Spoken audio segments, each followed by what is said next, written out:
किसी और मौजू पर बात चल निकलने से पहले तुम ये बताओ कि CSD के बारे में क्या जानते हो? मैंने जलाल से पूछा। उसके होंठों पर मुस्कुराहट फैल गई। पता नहीं तुम्हें यह सवाल क्यों याद आ गया। दरअसल इस वक्त national institute of public administration में CSD के बारे में कुछ जापानी अफसरों से तफसीली बातचीत हुई है जो मेरे जहन में ताज़ा है। गाड़ी में इस अपरेटस के बारे में खुफिया लिटरेचर भी पड़ा हुआ है। नेपा में जापानी अफसर क्या कर रहे हैं? वीरा ने कदरे हैरत से पूछा। वो पाकिस्तान का कौमी तरबियती इदारा है। जलाल ने उसे बताया। वहाँ बहुत से गैर मुल्की अफसर भी तरबियत के लिए आते रहते हैं। सीनियर हुकाम वहाँ दावत पर लेक्चर देने आते हैं। वो जापानी वहाँ मवासलात के मौजू पर तरबियती लेक्चर देने के लिए आए हुए हैं। ये बात हैरान कुन है कि आज ही तुम्हें इनसे CSD के बारे में बात करने की जरूरत पेश आ गई। मैंने ताज्जुब से पूछा। जब से मुझे उसके बारे में पता चला था मैं इसके हसूल के लिए सरगर्दा था। अब रेड आर्मी वालों से CSD बनाने के हकूक एक जापानी कंपनी ने खरीद लिए थे, तो इस आले का हसूल जरा आसान हो गया है। यह हमारे मुल्की और गैर मुल्की दफातर के लिए बहुत जरूरी है। एक वजह यह भी है कि CSD रावालों के इस्तेमाल में है। गजाला ने हंसकर तबसरा किया। हरगिज नहीं।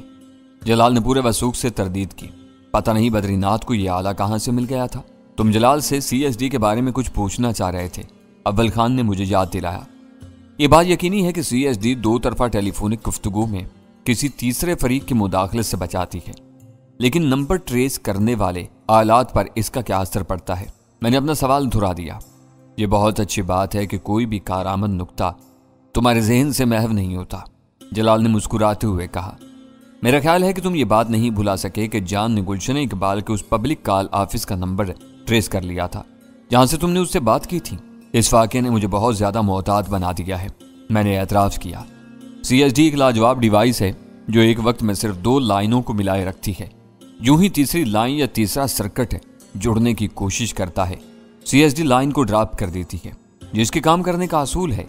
जलाल ने सहल अल्फाज में अपनी मालूमात का बयान शुरू कर दिया। फोन की घंटी बजने पर नंबर का सुराग लगाने के लिए भी कोई ना कोई सर्किट जरूर इस्तेमाल होता है। ये तीन सर्किट यकजा नहीं हो सकते।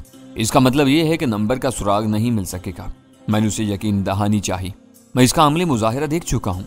जापानी कंपनी ने नंबरों का सुराग लगाने वाले पेचीदा और भारी आलात बनाए हैं। नन्ही सी CSD इन्हें नकारा कर देती है। मैं ये समझने से कासिर हूँ कि आज तुम्हें अचानक CSD की कारकर्दगी की तस्दीक करने का ख्याल क्यों आ गया? 7 बजे मैं राह के मकामी एजेंट को फोन करूंगा। CSD महफूज है तो ये काम घर से किया जाएगा। इस बारे में मुझे जरा भी शुबा हुआ तो मैं किसी दूर उफ्तादा PCO के इस्तेमाल को तरजीह दूंगा। कोई खतरा हरगिज मोल नहीं लूंगा। तुम्हारे लाइन के आदमी को इसी कदर मोहतात होना चाहिए। तुम दिल्ली से बिला वजह सही सलामत वापस नहीं आए। तुम्हारी गैर मुबहम सोच हर जगह तुम्हारी ढाल बनती है। मेरा मशवरा है कि तुम बेखौफ होकर CSD के साथ अपना फोन इस्तेमाल करो। वैसे भी टेली मवासलात के शोबे में राह वाले अमरीकियों बल्कि हम पाकिस्तानियों से भी पीछे हैं। जलाल ने खुश दिली से कहा। वो अपना पूरा जोर लगा दें फिर भी तुम्हारी गर्द को नहीं पहुंच सकेंगे। इस वक्त तुमने यहां आकर एक बड़ा मसला हल कर दिया है, वरना 6 बजे मैं घर से निकल जाता। मैंने ममनूनियत से लबरेज लहजे में कहा। तुम 7 बजे फोन कर रहे हो, ये बताओ कि ये प्रोग्राम कैसे बन गया? जलाल ने कहा। मैं बोलने भी ना पाया था कि अव्वल खान ने उसे मेरे फैक्ट्स और इसके बारे में इख्तियार की जाने वाली जुज़वी एहतियाती तदाबीर के बारे में बताना शुरू कर दिया। वेरी गुड है। अव्वल खान के खामोश होने पर वो तहसीन आमेज लहजे में बोला। इससे ज्यादा मुकम्मल और बेदाग मंसूबा बंदी इंसानी बसात से बाहर है। मगर वीरा को कुछ एतराजात हैं। अव्वल खान खुले दिल के साथ उसे पूरी तरह अपने एतमाद में लेने पर आमादा था। उसने मुख्तसर अल्फाज में वो बातें दोहरा दी जिन पर वीरा मोहतरिज थी। इन बातों में वजन है। जलाल ने सर को जुम्बिश देते हुए कहा। तीर हमारी कमान से निकल चुका है। इस्लामाबाद में आज सुबह भारतीय सफीर से मजर खान और गजाला की बाहिफाजत वापसी का सख्त मुतालबा किया गया है। ये इस बार अव्वल खान ने उसकी बात दरमियान से उचक ली और कहा, तुमने वो फैक्स नहीं पढ़ा, इसे पढ़ लो फिर तुम किसी सही नतीजे पर पहुंच सकोगे। उसने अपनी जेब से तय किया हुआ एक कागज निकाल कर जलाल की तरफ बढ़ा दिया। कागज खोलकर जलाल ने अपनी निगाहें तहरीर पर मरकूज कर दी। मेरा अंदाजा था कि उसने खामोशी से कम अज कम 2 बार वो पूरा मजमून पढ़ा फिर बोला, तहरीर बहुत नपी तुली है। इसमें कहीं मजर या गजाला का नाम नहीं आया, बल्कि राह की हरकतों की पोल खोली गई है। तो वो भारत जाने वाले पाकिस्तानियों को बहला फुसला कर अपने जाल में फांसते हैं और फिर इनके खिलाफ शोर खड़ा कर देते हैं। मेरा अंदाजा है कि राह के बड़ों में जरा भी अकल है तो इस फैक्स की नकल को मंजरेआम पर लाने की हमाकत नहीं करेंगे। अव्वल खान खिल उठा। ویرا کے اعتراض پر میرا اور ڈینی کا جواب حرف بحرف یہی تھا، نہیں ویرا۔ جلال نے اس کی طرف متوجہ ہو کر کہا، جو کچھ ہوا ہے بالکل صحیح سمت میں ہوا ہے۔ تمہیں اپنے ساتھیوں کی فہم و فراست پر ناز ہونا چاہیے۔ میری بھی یہی آرزو ہے کہ سب کچھ صحیح ہوا ہو۔ مجھے ایک شبہ ہوا تھا، میں نے اس کی نشاندہی کر دی۔ امید اب بھی یہ ہے کہ میرا شبہ غلط ثابت ہو۔ میں نے ان دونوں نمبروں کی چھان بین پر اپنے آدمی لگا دیے ہیں۔ قدر توقف کے بعد جلال نے بتایا، میرے آدمی کسی حد تک یہ کام کر چکے ہیں۔ اول خان نے وضاحت کرتے ہوئے بے چینی سے اپنی جگہ پر پہلو بدلا تھا۔ اس وقت میرے آدمی سنی کے دفتر اور چندن کے گھر کی نگرانی کر رہے ہوں گے۔ ایسا نہ ہو کہ کسی غلط فہمی میں میرے اور تمہارے آدمی آپس میں ٹکرا جائیں۔ اس کا امکان کم ہے۔ ایجنسیوں والے کسی نہ کسی طرح ایک دوسرے کو پہچان لیتے ہیں۔ ایس ٹی ایف والے نیم فوجی تو دور سے نظر آ جاتے ہیں۔ جلال نے اطمینان سے کہا، پھر پوچھا، یہ سنی اور چندن کون ہے؟ ان کے بارے میں مجھے بریف تو کر دو یار۔ اول خان اسے اپنے آدمیوں کی کارگزاری سے آگاہ کرنے لگا۔ میں یہ سوچ رہا تھا کہ میرے کاموں میں بیک وقت دو ایجنسیوں کی گہری دلچسپی کسی بھی وقت کسی ناگہانی سانحے کا سبب بن سکتی تھی۔ اس بارے میں جلال کی خوش گمانی حقیقت سے بہت دور تھی۔ اول خان کی روداد سن کر جلال نے اپنے سر کو جنبش دیتے ہوئے کہا، تمہارے سامنے شام کے 7 بجے کا ٹارگٹ موجود تھا۔ تمہارے آدمیوں نے تیزی سے کام کیا ہے۔ تمہارے کیے ہوئے بندوبست کے نتیجے میں 7 بجے تک بہت کچھ سامنے آ جائے گا۔ میرا خیال ہے کہ مجھے اپنے آدمیوں کو ہٹا لینا چاہیے۔ میں نے اسے مزید بولنے کا موقع نہیں دیا اور جلدی سے کہا، باقی باتیں بعد میں ہوتی رہیں گی، یہ نیک کام فوراً کر ڈالو۔ اس بارے میں تمہارا اطمینان مجھے پریشان کر رہا تھا۔ جلال ہنستا ہوا فون کی طرف بڑھ گیا جو گوشے میں تپائی پر رکھا ہوا تھا۔ جلال کو یہ جان کر حیرت نہیں ہوئی تھی کہ وہ دونوں نمبر 2 ہندوؤں کے نام پر تھے اور ان میں سے ایک بھارتی قونصل خانے کا ملازم تھا۔ فون پر اپنے کسی ماتحت سے بات کرنے کے بعد وہ دوبارہ اپنی جگہ پر آیا تو تھکی ہوئی آواز میں بولا، یہ حقیقت بہت المناک ہے کہ بھارتی سفارتکار زیادہ تر پاکستانی ہندوؤں کو اپنا شکار بناتے ہیں۔ وہ خود کو سیکولر کہتے ہیں لیکن اپنے ہم مذہب پاکستانیوں کا استحصال کرتے ہیں۔ سنی شاید بچ جائے لیکن اب چندن کی زندگی تباہ ہو جائے گی۔ اسے بھارتیوں نے زبردستی اپنے جال میں نہیں پھانسا ہوگا۔ ویرا نے سرد مہری سے کہا، آج کل کے نوجوان راتوں رات دولت مند بننے کے چکر میں برے اور بھلے کی تمیز کیے بغیر ہر کام میں ہاتھ ڈال دیتے ہیں۔ انہیں اس لالچ کے منفی پہلوؤں کا بھی علم ہوتا ہے۔ چندن کو اپنے برے انجام کے لیے تیار ہونا چاہیے۔ راہ والے بہت کمینے ہیں، میں نے نفرت سے کہا۔ وہ لوگوں کو پھانسنے کے لیے لالچ کے ساتھ گندی بلیک میلنگ کا سہارا بھی لیتے ہیں۔ دہلی میں نے بہت قریب سے ان کی ایسی حرکتوں کا مشاہدہ کیا ہے۔ ان کے پھندے میں آیا ہوا شکار بے بس ہو کر رہ جاتا ہے۔ میں نے اپنے ذاتی تجربے کو دانستہ مشاہدہ کا نام دے دیا تھا۔ تم نے دہلی میں کلاسیکل ڈانس اکیڈمی کے خلاف جو محاذ کھولا تھا وہ بہت کامیاب رہا ہے۔ جلال نے چونک کر مجھے بتایا، بہت بڑے بڑے گھرانوں کی لڑکیاں رقص کی تربیت لینے کے لیے وہاں جاتی تھیں۔ ان میں سے کئی بے راہرو لڑکیوں کو راہ کے عیاش افسروں نے تباہ کر دیا۔ اخباروں نے ایسا طوفان کھڑا کیا کہ اکیڈمی کو غیر معینہ مدت کے لیے بند کر دیا گیا ہے۔ خبریں ہیں کہ اکیڈمی کو معاملات کی تحقیقات کے لیے ایک اعلیٰ اختیاراتی کمیشن مقرر کیا جانے والا ہے۔ ایک نہ ایک دن تو یہ ہونا ہی تھا۔ میری کوششوں سے اکیڈمی وقت سے پہلے ذرا اپنے انجام کو پہنچ گئی۔ اس کام میں عابد علی نے میری بہت مدد کی تھی۔ اسے میں نے مواد فراہم کیا تھا۔ اخباری مہم کی ابتدا صرف اور صرف اس کی کوششوں کا نتیجہ تھی۔ ان تینوں کی ٹیم بہت عمدہ تھی۔ وہ پوری رازداری کے ساتھ دہلی میں اپنے کام کیے جا رہے تھے۔ جلال نے افسردگی سے کہا، عبداللہ کی شہادت سے ان کی ٹیم کمزور پڑ چکی ہے۔ اب میں عابد اور پرویز پر کئی ہفتوں تک کسی کام کا بوجھ نہیں ڈال سکوں گا۔ اس وقت ان دونوں کی اولین ضرورت صرف اور صرف بقا ہے۔ موت ہر ذی روح کا مقدر ہے اور اس کا ایک وقت بھی مقرر ہے۔ یہ اپنے وقت سے پہلے آتی ہے نہ آنے میں دیر کرتی ہے۔ اول خان نے گھمبیر آواز میں کہنا شروع کیا، جب یہ باتیں اس قدر یقینی ہیں تو انسان کو ہمیشہ بہتر سے بہتر انجام کے لیے کوشاں رہنا چاہیے۔ اپنے ملک کے لیے شہادت کے درجے پر فائز ہونے والے خوش نصیب ہوتے ہیں، ورنہ لوگ تو بستر پر لیٹے لیٹے یا حادثے میں کچل کر مر جاتے ہیں۔ میرے سینے پر بھی اپنے بہت سے بے جگر ساتھیوں کی شہادت کے داغ ہیں، مگر یہ سوچ کر تسلی ہوتی ہے کہ وہ مرے نہیں، شہید ہوئے ہیں۔ یہ سوچ کر تم بھی عبداللہ کی شہادت پر صبر کرو۔ اللہ اس کے درجات بلند کرے اور اس کے پسماندگان کو صبر جمیل عطا فرمائے۔ وہ عبداللہ کے لیے دعاؤں کا عادہ تھا مگر نامناسب نہیں تھا۔ جلال کو اس دلاسے کی ضرورت تھی۔ غزالہ ہم سب کے لیے چائے بنا کر لائی تو جلال خوش ہو گیا، یہ تم نے ثواب کا کام کیا۔ میں 7 بجے ڈینی کے فون پر بات ہونے تک یہیں بیٹھوں گا۔ اس وقت مجھے چائے کی ضرورت تھی۔ چائے کے بہانے جلال کا پروگرام واضح ہو گیا۔ اس وقت تک میں تذبذب کا شکار تھا، سمجھ میں نہیں آ رہا تھا کہ وہ کب تک بیٹھا رہے گا۔ इससे ये पूछना मुनासिब नहीं था कि वो कब तक हमारे साथ बैठा रहेगा। तुम चंदन वाले मामले में कुछ ज्यादा दिलचस्पी ले रहे हो, मैंने जलाल से पूछा। ये तुमने कैसे समझ लिया? उसने माजूज होते हुए एक जवाबी सवाल कर डाला। तुम बहुत मसरूफ आदमी हो, इस्लामाबाद में हर वक्त तुम्हारी जरूरत रहती है। अपने शहर को छोड़कर तुम कराची में रुके हो तो यहाँ तुमको बहुत से जरूरी काम होंगे, मगर मेरी और चंदन के दरमियान होने वाली गुफ्तगू सुनने के लिए तुमने हर काम को पसे पुश्त डाल दिया।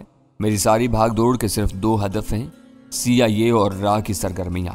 मगर तुमने हमें अमेरिकियों से छेड़छाड़ न करने का मशवरा दिया था। CIA के खिलाफ तुम क्या कर रहे हो? शायद मैं तुम्हें अपनी बात नहीं समझा सका। हम CIA की साजिश का तोड़ करने के लिए हर मुमकिन जतन कर रहे हैं। इनसे सिर्फ नजर करने का यह मतलब नहीं कि इनके लिए खुला मैदान छोड़ दिया गया है कि वो यहाँ जो चाहें करते फिरें। हमें अपनी रियासत के खिलाफ होने वाली रेशा तवानियों के तारो बूद बखेरने का पूरा हक हासिल है।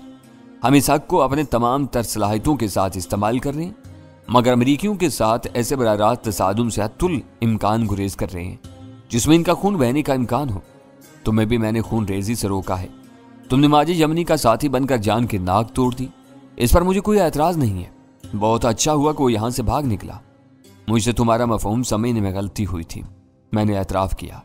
अब बात वाज़े हो गई है, मैं खुले दिल के साथ अपने फैसले कर सकूंगा। रा का मामला मुख्तलिफ है, वो घटिया दुश्मन है। मैं इनसे इन्हीं की सतह पर लड़ता हूं। इन्हें घेरो, रगेदो और मार डालो। मुझे कोई एतराज नहीं बल्कि खुशी होगी। मैं तो अब इस दिन के इंतजार में हूं जब अब्दुल्ला का वनूद नामी कातिल पाकिस्तान आएगा। उसने अब्दुल्ला के गुर्दों से खून बहाया था। मैं उसके बदन के रेशे रेशे से खून की धारें बहा दूंगा।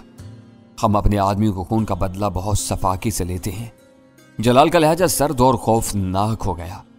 ऐसी लड़ाइयों में यही होता है और होना भी चाहिए। अगर मुझे तुम्हारी आजुर्दगी का पास न होता ना तो नैटी जैटी से जान की भी लाश ही मिलती। मैं जानता हूं। उसने अपने सर को इस्बात में जुम्बिश देकर कहा, जख्मी करके छोड़ने के मुकाबले में दुश्मन को मारना आसान होता है। मैं उस वक्त तक सब्र करूंगा जब तक हमें अपनी आसानी के मुताबिक काम करने का मौका नहीं मिल जाता। तुमने अब तक ग्रीन कोबरा और दूसरी फाइलों के बारे में कोई बड़ी खबर नहीं सुनाई। अव्वल खान ने अचानक एक नया जिक्र निकाल लिया। मैं तुम्हें बता चुका हूं कि दिल्ली से डैनी की निकाली हुई सारी फाइलें बहुत अहम हैं। इस्लामाबाद वाले आने वाले कई बरसों में भारत के खुफिया रिकॉर्ड तक रसाई के बारे में नहीं सोच सकते थे। यह डैनी की उसी खिदमत का सिला है कि कमिश्नर हाउस में होने वाले इजलास में जान को बुरी तरह नाकामी का मुंह देखना पड़ा। किसी भी पाकिस्तानी एजेंसी के नुमाइंदे ने डैनी के खिलाफ इसका साथ नहीं दिया, बल्कि असूली नकात की आड़ लेकर डैनी का साथ देने की कोशिश की। सरकारी सतह पर यह बहुत बड़ा इनाम है। इस इनाम की बात करो जो तुम चेक की सूरत में दे चुके हो। इनाम के जिक्र पर मुझे उसका दिया हुआ चेक याद आ गया। अव्वल खान इसमें से 1 रुपया भी लेने का रवादार नहीं है। इसे बताओ कि यह भी इस इनाम में से हिस्सा लेने का हकदार है। मैंने अंदाजा लगाया कि तुम पांचों के जाती मामलात बहुत नाजुक हैं। मैं इनमें दखल नहीं दूंगा। सरकार ने वो रकम तुम्हें सौंप दी है। अपनी स्वाबदीद के मुताबिक तुम जिसे चाहो अपना हिस्सेदार बना सकते हो। किसी को इस पर कोई एतराज नहीं होगा। अगर डैनी इस इनामी रकम का एक हिस्सा तुमको देना चाहे तो तुम्हारा क्या रद्द अमल होगा? अव्वल खान ने मौका पाकर जलाल से बराह रास्त पूछ लिया। मैं शुक्रिया के साथ इनकार कर दूंगा। जलाल ने 2 टोक अंदाज में जवाब दिया। और इसका सबब क्या होगा? अव्वल खान ने अगला सवाल भी कर ही डाला। मैं सरकार का बाकायदा तनख्वाहदार हूं। अपने फराइज की बजावरी के लिए जो कुछ करता हूं इसके लिए भारी मुहाना मुशायरा और मराहत लेता हूं। वो इनामी रकम डैनी और इसके इन बेलोज साथियों के लिए है जिन्हें सरकार कुछ नहीं देती, फिर भी वो तन मन धन से सरकार के कामों को आगे बढ़ाने में लगे रहते हैं। अव्वल खान ने फातिहाना नजरों से मेरी तरफ देखा और कहा, मेरे इनकार की बुनियाद भी यही है। अब तुम इस मौजू पर मुझसे कोई बात नहीं करोगे। तुम्हारी हैसियत जरा मुख्तलिफ है। जलाल ने अव्वल खान की तरदीद करके मुझे हैरान कर दिया। मैंने तुम्हारा मकसद भांप लिया था, इसीलिए मैंने अपने वास्ते बाकायदा तनख्वाहदार के अल्फाज इस्तेमाल किए थे। STF का कोई कागजी या कानूनी वजूद नहीं है। यह आइन से मुआवरा एक फोर्स है जिसे नागुज़ीर जरूरतों के तहत खड़ा किया गया है। तुम लोग बेकायदा तनख्वाहदार हो। तुम्हारे कोई सर्विस रूल्स हैं, ना तुम्हारी मुलाजमतों को कोई तहफ़्फ़ुज़ हासिल है। कुछ पता नहीं कि कब STF तोड़ दी जाए। तुम लोग कितना ही बड़ा कारनामा अंजाम दे लो, हुकूमत तुम्हें कोई बड़ा इनाम या एजाज नहीं दे सकती, क्योंकि तुम्हारे वजूद से आगे तुम्हारी कोई शनाख्त नहीं है। बोलो। मैंने अव्वल खान को गुंग पाकर टोका। अब तुम क्या कहते हो? मैं अपने फर्ज की दुनिया में मगन रहने वाला मुसलमान हूं।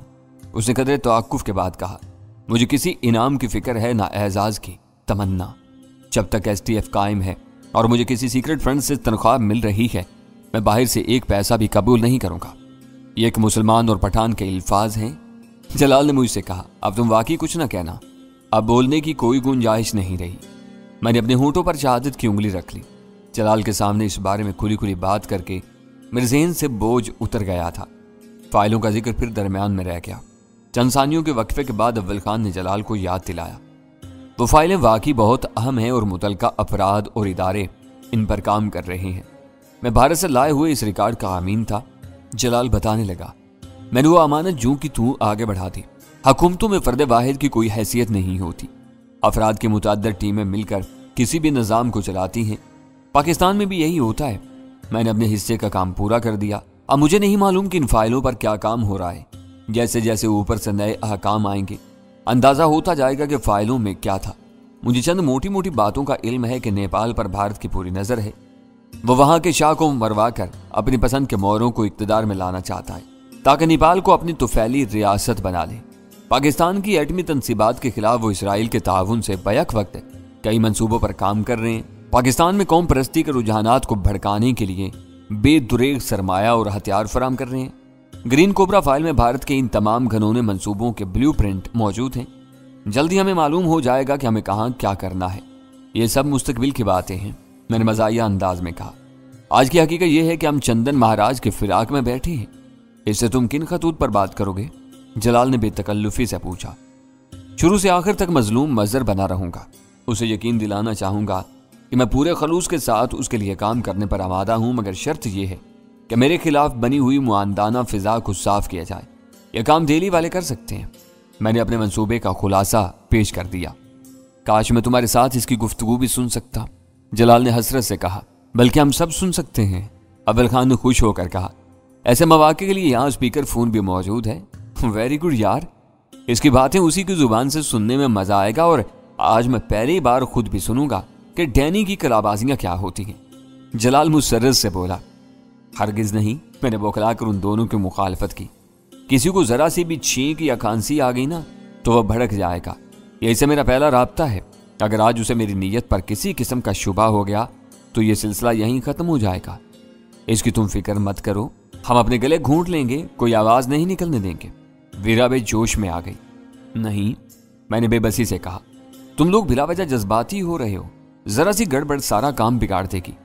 ڈینی، جلال نے براہ راست مجھے مخاطب کیا، میں ذمہ داری لیتا ہوں، کوئی مداخلت یا گڑبڑ نہیں ہوگی۔ تم اسپیکر فون منگوا لو۔ جب سب لوگ وعدے کر رہے ہیں تو آپ کیوں اڑے ہوئے ہیں؟ غزالہ نے ان لوگوں کی سفارش کی، اس کے باوجود کچھ ہو ہی جاتا ہے تو اسے بھی سنبھال لیا جائے گا۔